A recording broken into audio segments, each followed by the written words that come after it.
Shortly after midnight on Saturday 30th of August 1997, Princess Diana and her boyfriend Dodi Fayed leave the Ritz Hotel in Paris. Henri Paul, the head of Ritz Hotel security, takes the wheel.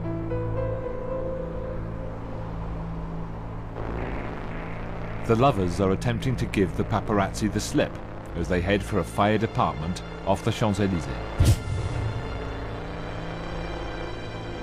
It would be a fatal journey.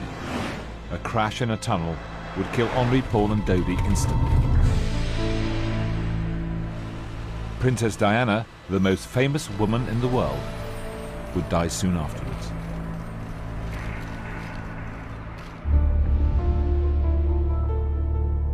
Had Diana not been involved, the crash might have been seen as a tragic accident.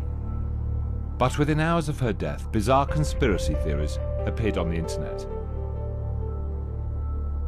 Soon there were tens of thousands of websites devoted to Diana's death.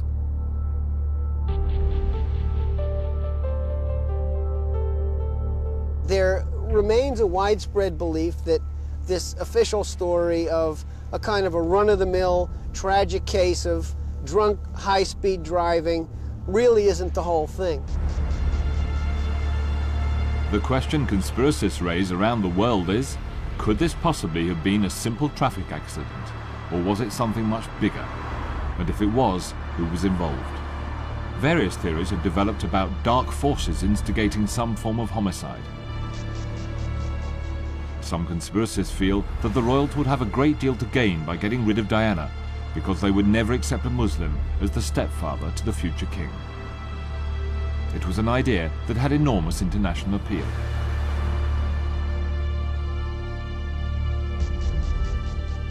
According to opinion polls, many people simply do not believe it was an accident. She was such an extraordinary woman that people find it very difficult to accept that she could have died such an ordinary death.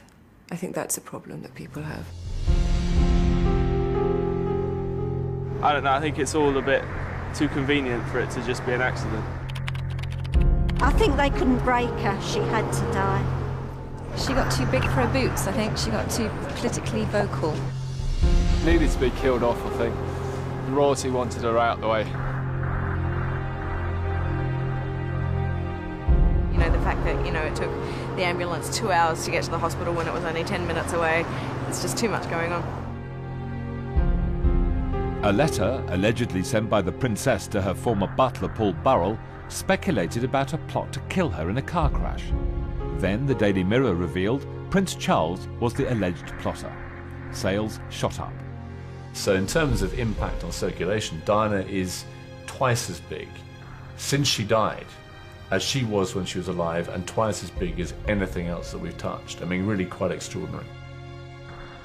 Conspiracy theories damaged the royal family's image and also harmed Britain's reputation in the Muslim world. The Arab believe that the British intelligence service and the French intelligence service are working together to hide the truth and to cover the murder of the Princess of Wales. And they give a reason for this plot because the British royal family would not accept a Muslim Egyptian stepfather for the future king of England. Actually, our circulation increased by 25 to 30% because of this story. High-profile deaths often produce conspiracy theories, but this crash has taken on a life of its own. We show how the Diana conspiracies have been constructed and taken root. One of the people who's been relentless in putting this into the public domain is Mohammed Fayed. Very popular newspaper. 85% of the ordinary people of this country believe Diana was murdered with my son. It's not only me. We examine and then take apart the widely believed conspiracy theories with new documents from the Paris investigation. We have the first ever TV interview with the head of the French police inquiry, and we speak to a witness at Princess Diana's autopsy.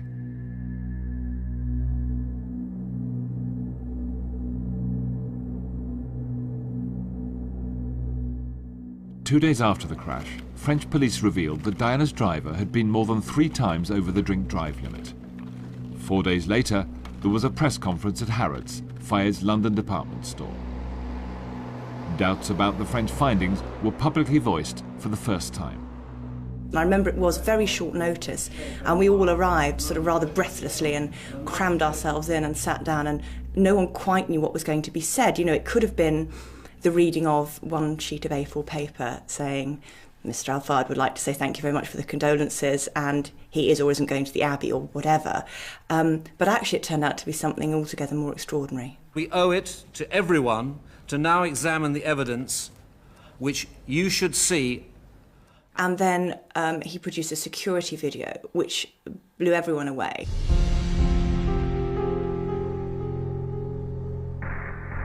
Certainly everybody was paying extremely close attention to what we were seeing because we knew it was something quite extraordinary. To see the footage of her, that distinctive blonde head in that sort of grainy video, there was something disconcerting about it. Henri Paul did not have any appearance of being overexcited and drunk as a pig, a quotation which incidentally appears again in the Evening Standard this evening. You will see the evidence for yourself. They also showed us this video, which they said proved that he wasn't drunk. And of course he didn't appear drunk, but then I know people who are drunk who seem extremely dignified when drunk. In a way, everything that you read since does come from that press conference, because that was when the Al-Fayed version of events was set out, and what he said subsequently has all been based very much on those key beliefs. Dodi's father, Mohammed, was particularly sensitive to the royal's attitude towards his son's romance.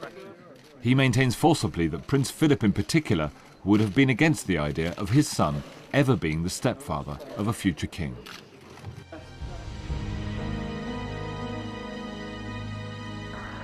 The romance, which had been closely followed by the world's media, had looked like it was getting serious. There were even rumours of an engagement, and public kisses made headlines around the world.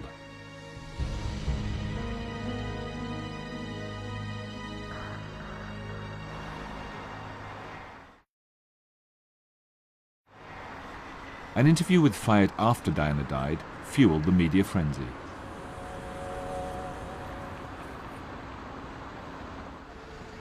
He claimed that the couple had phoned him from the Ritz just hours before the accident to tell him of their plans. They would be flying home and announcing their engagement the following day.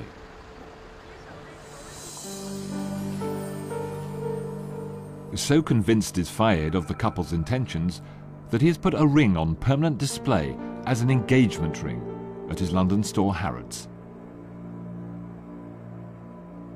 Diana's close friends find that difficult to believe. Rosa Monckton went to Greece with her only 10 days before she died. Oh, we both decided we needed a holiday. And so off we went. Just for 6 days. We left on the 15th of August. And some friends of mine lent us a little boat, tiny little boat. And we went off and had wonderful fun. She was happy, she was relaxed. We had just lots of girl talk, you know, when there's 2 girls together, you talk about things that matter. She talked about her new relationship with Dodi, and she talked about other relationships and her family and everything. We talked about everything. You know, it was very new. She was right at the beginning of it, and she was just enjoying herself. She was basically, in my view, and I actually put this to her, I said, what you're doing is having your teenage years now. You know, you're having fun, you're having a fling, and you're enjoying it, and so you should. But in my view, it was no more than that. On the night she died, Diana phoned Richard Kay on his mobile. The Daily Mail's royal correspondent was her closest press contact. I think she was happy, make no mistake about that. I think she had found a degree of happiness with Dodi Fayed that she hadn't found in other relationships, probably because, in my estimation, that it had been the first one she'd actually gone public with. And, you know, and hang the consequences. She was saying to the world, yes, I found someone, I'm very happy with them. But that's a completely different stage from we're going to get engaged, we're going to be married. I didn't get that impression at all. And this whole ring business, I've been very dubious about. The jeweller who made the ring was unclear in a 1998 interview with Channel 4 about the ring's significance. I don't know if it was the engagement ring. They come specifically for this ring, and they want this ring. They don't say nothing. I don't know absolutely nothing. And immediately after the crash, not even the fired spokesman had any idea of the ring's significance. What that ring meant, we shall probably never know. And if the planet lasts for another 1,000 years, I'm quite sure that people will continue to speculate about its significance. But Diana herself had been very clear about the nature of the relationship when she spoke to Rosa Monckton. She said, "I'm sure one of the next things will be a ring." And she said, "Rosa, that is firmly going on the fourth finger of my right hand." So, no thoughts in her mind of an engagement? Absolutely none whatsoever. A part of the myth is that Diana and Dodi were not just engaged, but they had already looked round a prospective home, the Villa Windsor, just outside Paris, the former home of the Duke and Duchess of Windsor. The villa's retainer, Gregorio Martin, told the media he had shown the couple around the villa and that they had spent nearly 2 hours there, looking at every detail. His account was the last straw for villa security guard Ben Morel, who left his job in 1998 and told his story to the Sun newspaper. At the Villa Windsor, Mr Al-Fayed had claimed that they had spent several hours looking round the villa with a view to moving there and possible marriage. Now, when we spoke to Ben, he was able to produce several CCTV camera shots which are able to conclusively prove that Diana spent less than half an hour at the villa, as opposed to the 2 hours that Mr Al-Fayed had been claiming. And what is more, the retainer, Gregorio Martin, who had so vividly recalled the couple's visit for the media, had not even been there at the time. He wasn't there, this retainer Gregor. He had, in fact, had an accident on the way back from Spain. The only person at Villa Windsor the day the Princess of Wales and Dodi came to visit was Ben Morel. The Sun published a front-page story exposing the deception. It was a headline Fayed tried but failed to stop in the High Court. Soon after Diana left the villa, she spoke to her confidant, Richard Kay. She mentioned that during the day they'd been out to the Bois de Boulogne and been to the Windsor house Duchess of Windsor lived in. And I asked her, well, what was it like? She said it was full of old ghosts. And I thought that's a very telling phrase. And not for you, she said, not for me. I've heard many stories about where they may or may not have lived, and I don't think she would have lived anywhere that would have taken her too far away from her sons, and her sons were in England. So Diana was not planning to get engaged to Dodi Fayed, nor was she planning a new life with him. But the next and most sensational claim was that she was pregnant by Dodi when she died.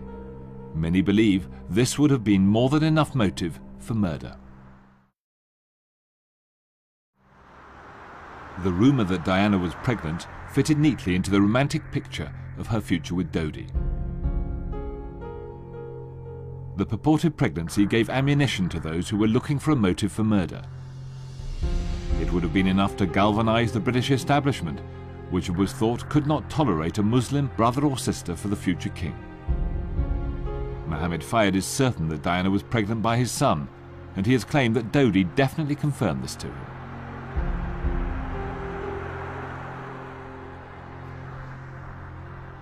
A photo taken that summer appears to show Diana with a possible bump. That was enough to start the rumours after she died.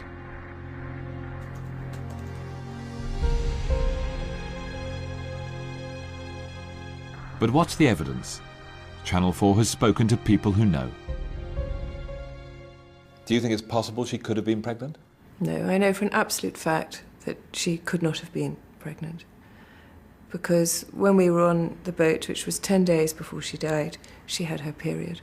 So she could not have been pregnant. On her last day in England, Diana visited Dr. Lily Yu. She had treated the princess here in Camden for 18 months for premenstrual tension. Diana saw me on the 21st of August, and she was not pregnant then. It would not have been possible for her to be so when she died. The crucial medical evidence comes from her autopsy. Diana's body was flown home to Britain on the day she died, and her post-mortem took place at the Fulham Mortuary in London.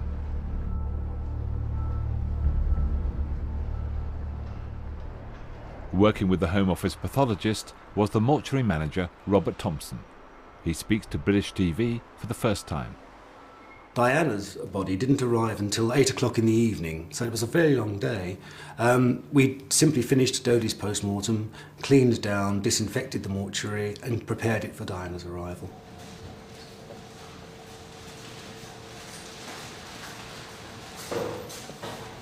The internal examination proceeded much as they always do. The organs were removed, in this case, as they always are, by the pathologist, Dr. Chapman, with myself only providing assistance where necessary. Dr. Chapman removed the organs and then examined them on a dissecting bench very closely. Dr. Chapman and I were standing opposite each other over the body. Dr. Chapman, in situ, divided the uterus, looked up and said, "Oh, well, she wasn't pregnant," in a voice that was not just directed at me, but at the room in general. It's quite normal to divide the uterus, that is, to cut open the uterus to see any conditions that might be present. Cancer, pregnancy, any of these things might be present in the uterus. So it's quite normal practice in every post-mortem on a female of childbearing age to open the uterus. Also at the post-mortem was former Royal Coroner Dr. John Burton, who recently stated categorically that Diana was not pregnant. Channel 4 has discovered that the only post-mortem that took place was in Fulham. The French medics had more pressing concerns when Diana was admitted. Thierry Maurès was the hospital spokesman at the time of her death. When this type of patient arrives, pregnant or not, the only goal of the hospital is to save her life. And when you don't know the blood group, you don't do a blood test, you give what we call universal blood. We always have a reserve of blood which can be given to anyone without any problem. So our sole concern was not to discover whether she was pregnant, but to save her life. We didn't do any tests to see if she were pregnant, so no one can know whether she was or not. So what of that photograph which started the rumour? It turns out to have been taken on the 14th of July 1997, before Diana had met up with Dodie in France for that romantic summer. But the rumours persisted. The respected crime writer Patricia Cornwell interviewed Mohammed Fayed in 2003. He told Cornwell that he knew Diana was pregnant because she herself had phoned him to tell him the news.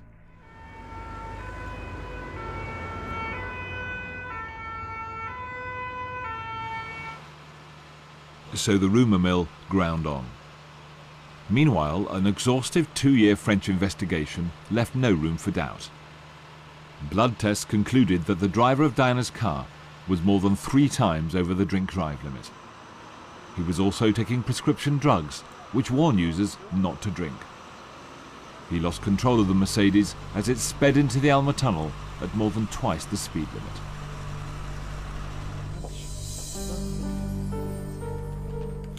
The French investigation found a Ritz bar bill for 2 glasses of Ricard for Paul's table.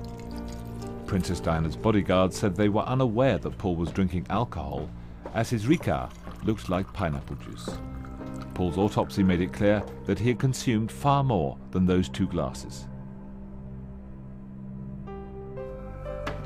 CCTV footage from the Ritz on that fateful night has been used repeatedly to show that the driver, Henri Paul, had no appearance of being drunk, and that in these staccato pictures he is seen acting perfectly normally. So, the conspiracists argue, they must have taken the blood samples from someone else. Could the official investigation itself be contaminated? Channel 4 approached the head of the French police investigation to find out. Jean-Claude Moulez secured the crash site on the night and later attended Henri Paul's autopsy. In his first ever TV interview, we asked him, could there have been a blood swap? Impossible.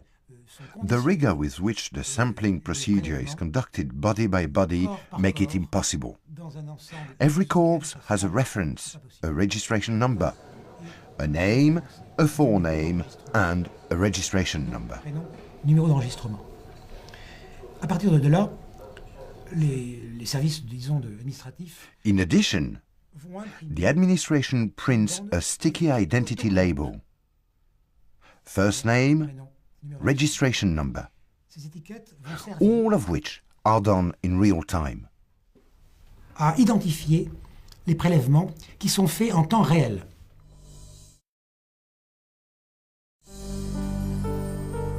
Henri Paul's parents were shocked at the idea of their son being drunk, so the investigating judge Hervé Stéphan double-checked the results. He personally supervised the analysis of a second set of samples from Paul's corpse. To remove all doubt, he recorded the entire process on video. The second set of results on the autopsy confirmed within a tenth of a milligram the first set. Other findings from the autopsy were selectively leaked. It is argued that the blood must have been taken from the wrong man, as there was a strangely high level of carbon monoxide in Paul's blood. Had his level been that high, he would have appeared unstable and hardly able to walk. There were two levels of carbon monoxide taken from two parts of the body. One was high, 20.7%, and one was low, 12.8%. Averaged out, they would be consistent with a heavy smoker. Henri Paul was seen smoking throughout the evening by both bodyguards and paparazzi. The French investigation concluded that the levels were of no significance.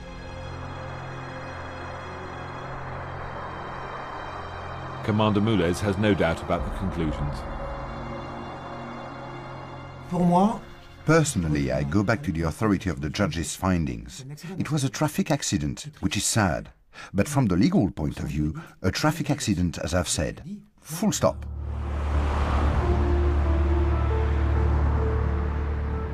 Immediately after the accident and before any facts were known, the investigative journalist Tom Bauer penetrated the closed world of the Ritz.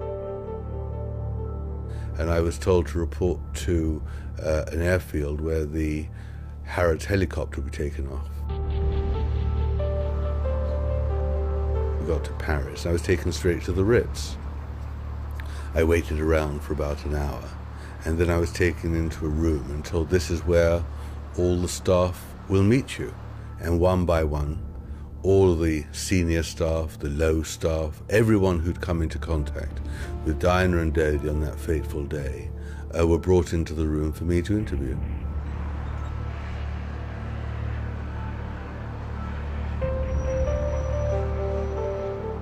The atmosphere in the Ritz, you can imagine, was pretty tense. The staff were absolutely shaken. It was an extraordinary opportunity to sit there and talk to them all, even before they talked to the police. The police hadn't yet got to the Ritz. So I sat and talked to them one by one as they came in.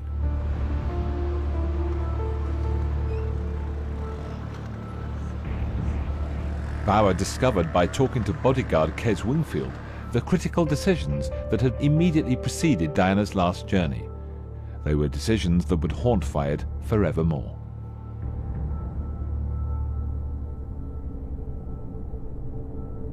The key point was that they had agreed secretly between Dodie and Mohammed on the phone very late at night that to avoid the paparazzi they were going to conduct this extraordinary escapade using a hired car from the back of the Ritz, driven by Henri Paul to escape the paparazzi. Henri Paul was acting head of security at the Ritz and not a licensed chauffeur. But in the phone call, Mohammed Fayed personally sanctions the plan for Paul to drive. Closed-circuit TV picks up the story. The bodyguards insist that at least one of them should be in the car. After an argument, Dodie agrees to take Trevor Rees-Jones. The party leaves by the back door with Henri Paul, but without the normal backup car. the 2 fully qualified official chauffeurs are left at the front of the hotel.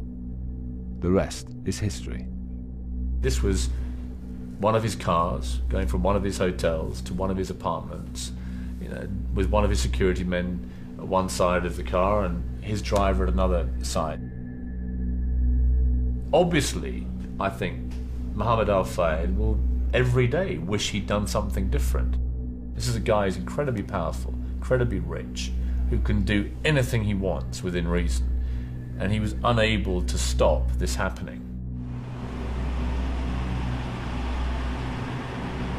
He had to explain why he'd agreed late at night to this madcap scheme to take her out the back door with a drunken driver in a rented car at ludicrous speed across Paris. There's so much for him to explain, and it is natural to Mohammed Fayed, when he's in that sort of situation, to come up with all sorts of conspiracies and stories and scenarios which don't fit the truth, but actually do protect his own reputation.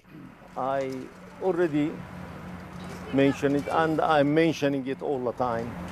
It is absolute black and white, horrendous murder. Before Princess Diana's body had left France, 2 top Fayed officials visited the Paris police headquarters to convey some potentially crucial information. They told the gendarmes that Dodi had allegedly received death threats, thereby sowing the first seeds of conspiracy theory.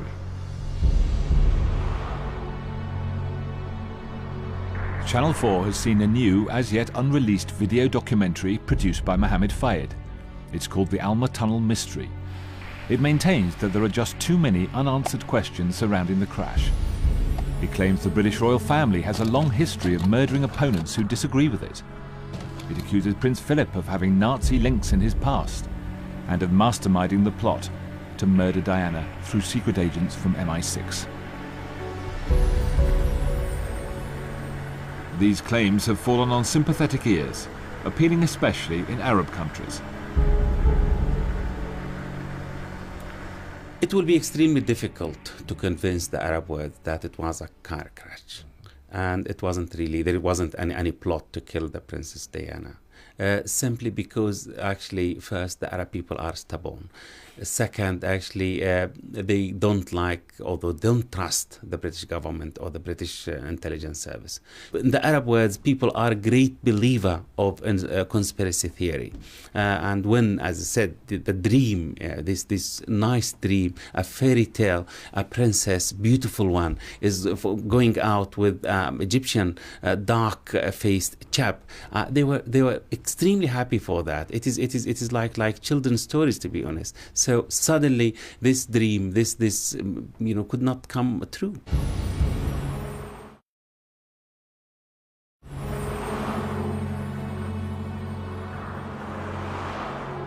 Other conspiracists have taken the story further, like the American Jeffrey Steinberg.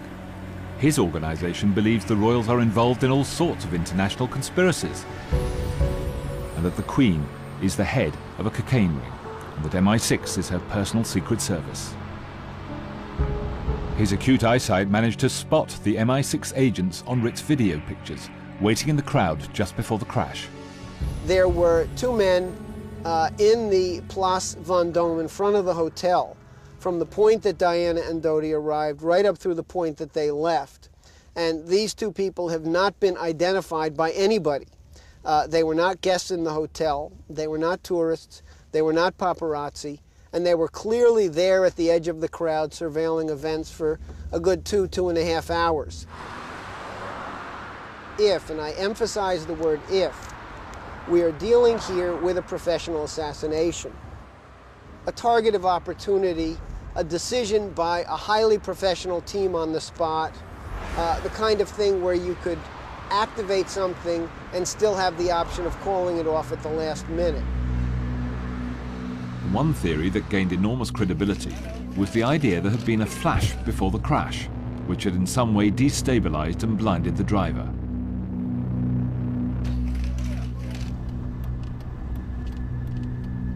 A motorcyclist was apparently seen overtaking the speeding Mercedes and producing an enormous flash. This idea was soon followed by claims that there were well-known anti-personnel devices which were used by secret agents to shine light in people's eyes and blind them. It was even said to have been used in an alleged plot to kill the Serbian leader Slobodan Milosevic in a tunnel car crash. The evidence that such a device might have been used in the Paris crash came from a single witness, François Levistre. He claimed on British and US TV that he had actually been in the Alma tunnel and he had witnessed the flash before the crash. Channel 4 has discovered that Levistre is a convicted petty criminal. His account matched no other witnesses, and the French police discounted him as a reliable source.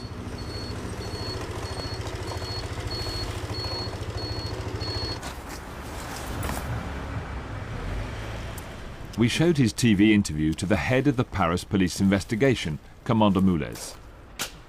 He did not believe Levistre. There was a big white light like this one, but quick, and it's then, when you're in the tunnel, and on top of that in the dark, you can see, you're forced to. It's like a ray. C'est hallucinant.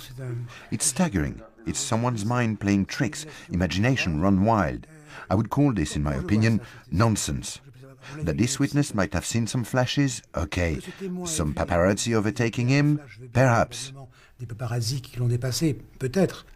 Did you ever hear this allegation made by this witness, François Levistre? Oui, Yes, now I'm starting to remember. I remember, and he wasn't the only one. There were many people who wanted to make themselves out to be more important than they were in reality, who needed to make up stories and tell things to show off. But very quickly their testimonies, which were handled with extreme caution, were destroyed from start to finish. This is the job of the examinations that we do at the Criminal Brigade. We take everything through right to the end, and we see if the person, the witness, is credible or not. We have ways through questioning to separate what is well-grounded from what is imagination, storytelling, which is his way, and it never fails. Key to another conspiracy theory is the role of a white Fiat Uno, which was seen by two witnesses leaving the tunnel.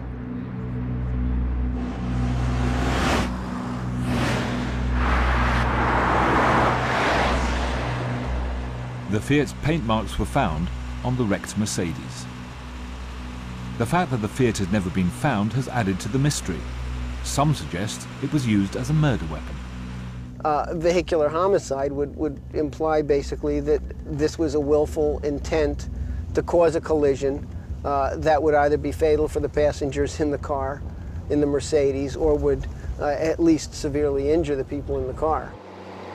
Other critics of the investigation were astounded that the French could not find the elusive Fiat. You've got the biggest car hunt of all time. Why couldn't you find it? Why didn't you get off your asses quicker and get it? You know, I just think it's a perfectly valid criticism.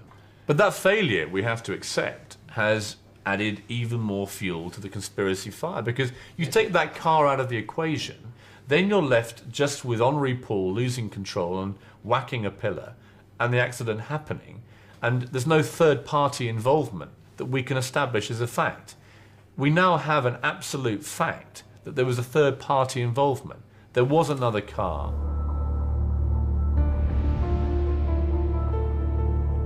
A £1 million reward was posted on the Fiat website as payment to anybody who could find the missing Fiat.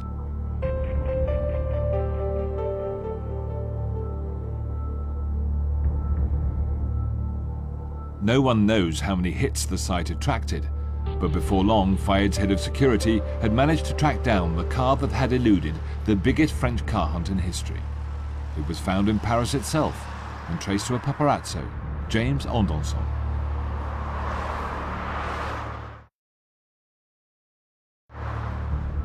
Andonson turned out to have an immediate connection to the events. He had been photographing Dodi and Diana in the south of France. Then the mystery deepened when he apparently committed suicide, setting fire to himself and his car on army land. Some friends were allegedly skeptical about the way he died, which fueled speculation about the possible forces of darkness. Commander Moulez personally interviewed James Andonson, and he found his Fiat off the road and on blocks.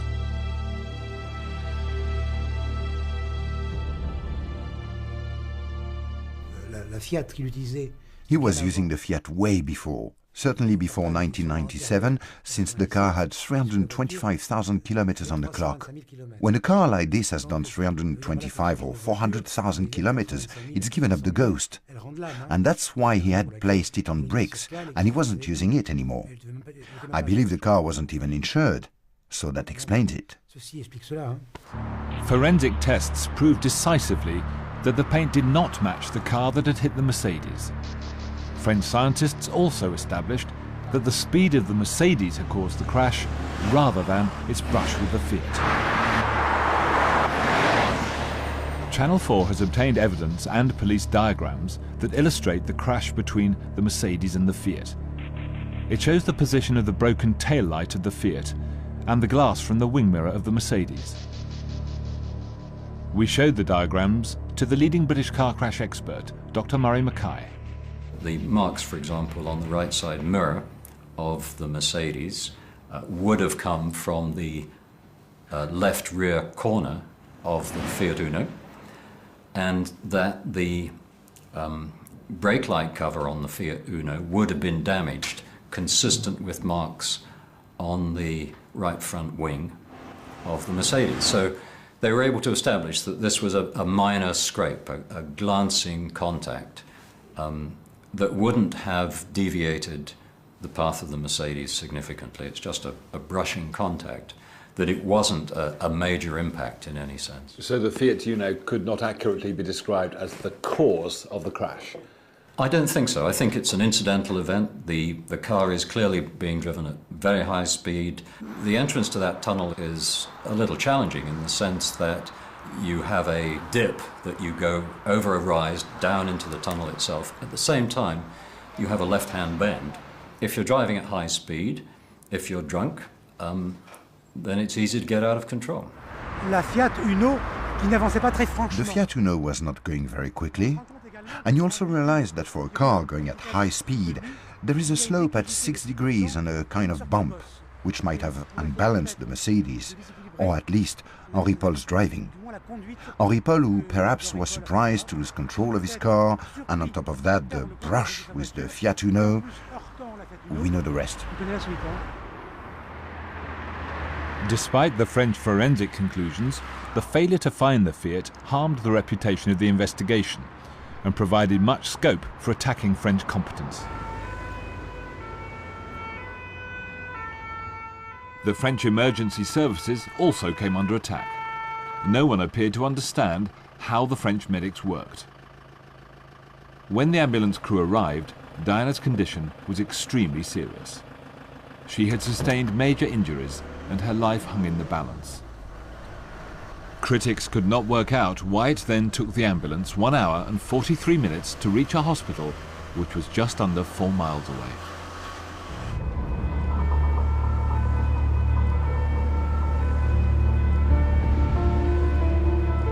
Was this incompetence or part of a plot to ensure that Diana died? French records show 2 ambulances arrived just 6 minutes after the crash. So how did it take nearly 2 hours to get Diana to a hospital? The president of the emergency ambulance service is Dr. Marc Giraud. At the very beginning of her situation, she had a heart attack, and she had to be treated before going to the hospital. Otherwise, she would have died on the scene. She was resuscitated at the moment she had this heart attack, but after that she had blood pressure problems, and when you do not have a good pressure, you have to be very prudent, very slow in the driving to transport a patient in this condition, and they have to treat the patient during the transport. So it is the way we act in France. French policy is to treat patients in state-of-the-art ambulances, particularly when their condition is critical, whereas the Americans and the British prefer to race victims to hospital as quickly as possible. Diana was not taken to the nearest hospital, but to the best one for treating her condition. Then it was the turn of the French police to come under attack for reopening the tunnel so soon after the accident. Once the tunnel had been examined, it was washed down and open to traffic within 24 hours. Conspiracists argue that the scene of an accident of this magnitude would normally have been preserved for much longer. In their eyes, the speed of cleanup pointed to a cover-up. So was the tunnel cleared too quickly? Commander Moulez took that decision. La scène a été préservée dès l'accident. The scene was preserved straight after the accident until I arrived. When I arrived, I continued preserving the scene. But once my work was done, there was no reason. I had not found anything else. I wasn't going to seal off the tunnel and stop the traffic. It's unthinkable. The procedures which I put into effect were very, very precise. Nothing was left to chance. We combed it millimeter by millimeter. No other element significant to the investigation could have been discovered. I had no reason, once the Mercedes had been taken away, to block the scene. I wasn't going to turn it into a shrine. Did Commander Moulez make the correct decision? Well, I can't see that there was anything lost in, for example, the time that was spent at the scene and then when you finished, as is typical with any even fatal road accidents. You know, the scene is cleared, it's time to get traffic moving. You record the evidence photographically, you take measurements, you collect components, debris at the scene.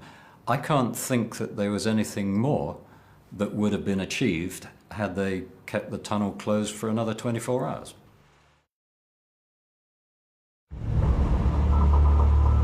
Yet another myth dispelled by the facts. From the moment Diana died, there has been disinformation about the crash. Fayed spokesman Michael Cole claimed at that first press conference that Fayed had received Diana's last words and had seen her body in the hospital. Mr. Al-Fayed also visited Princess Diana and said she looked peaceful and serene. Fayed did briefly visit the hospital, but could he have penetrated the tight security? I very much doubt it, because as far as security was concerned, it was so tight that even for me to get near the body, I had to pass through various checks to prove my credentials, even when Professor Lecomte was expecting me to help her. So I sincerely doubt that anyone else could have. You needed a passport to get anywhere near Diana. This myth was the first amongst many. Fayed had spent more than £5 million on propagating conspiracy theories with no evidence to support them. Although none of his legal actions over the crash have succeeded, his PR offensive has been very effective in the court of public opinion. He now claims 85% of British people believe there was dirty work afoot in the Alma Tunnel. I think the Fayed campaign has been brilliant in its achievements. One may dislike the methods, but the way in which, over the years, more and more people have come to believe Mr. Fayed's explanation and theories about what happened that dark night, to the extent of accusing Prince Philip, whom we now know was actually much more on Diana's side than anybody realized, illustrates what have been called the dark arts of public relations and news manipulation, and that much overused word, spin. The effect of the spin is to draw attention away from that fatal phone call which determined Diana's fate. Although Fayed's version of the conversation changes frequently, the bodyguards never change their story. Fayed personally permitted Diana to be driven by his head of Ritz security, Henri Paul.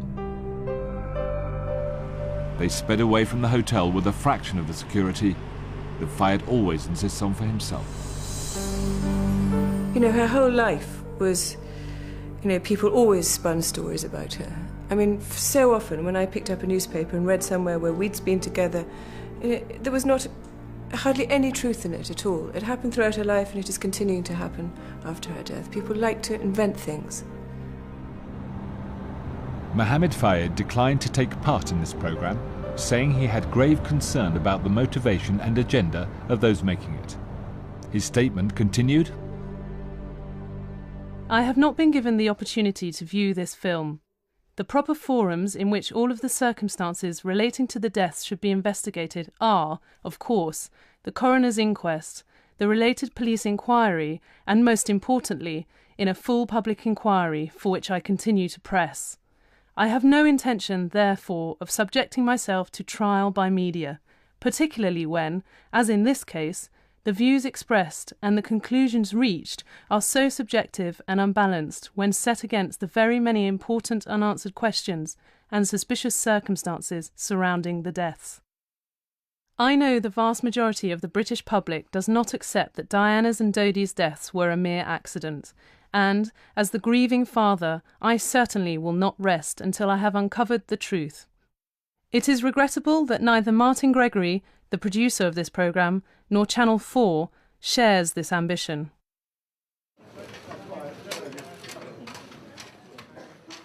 Diana's and Dodi's separate inquests have now opened to massive international media interest. They will resume next year after the royal coroner, Michael Burgess, has been painstakingly through the French evidence. He has asked the Metropolitan Police to investigate allegations of murder.